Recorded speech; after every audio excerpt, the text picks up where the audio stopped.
Majoritairement, ce sont les réseaux sociaux et l'influence en ligne. Un autre aspect, c'est que, on peut dire ça comme ça, peut-être disons à la génération de mon père, peut-être que 70% de ceux qui les influençaient, c'était leurs parents. Et 20 autres pourcents, l'école peut-être. 5 à 10% de plus, les amis et les contacts sociaux extérieurs, cela était le pourcentage approximatif. À ma génération,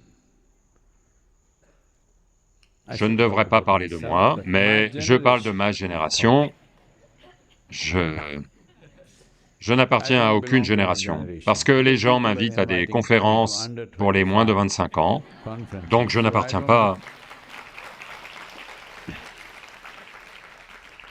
Donc, à ma génération, ce pourcentage a peut-être diminué, 40-50% d'influence parentale, ensuite les livres, le cinéma, ceci, cela sont devenus 20-30%, les enseignants, leur influence a un peu diminué, elle est peut-être passée à 10% au lieu de 15-20%, comme ça.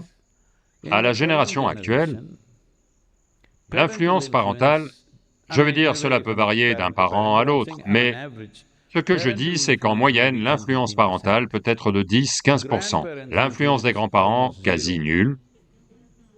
C'est devenu comme ça, parce que beaucoup d'entre eux ne les voient même jamais. Et l'influence de l'école peut être 10-15%. Majoritairement, ce sont les réseaux sociaux et l'influence en ligne. Je parle des enfants citadins. Ce n'est pas encore le cas dans les endroits ruraux du pays et du monde, heureusement, mais ça va changer. Cela aussi va changer très bientôt.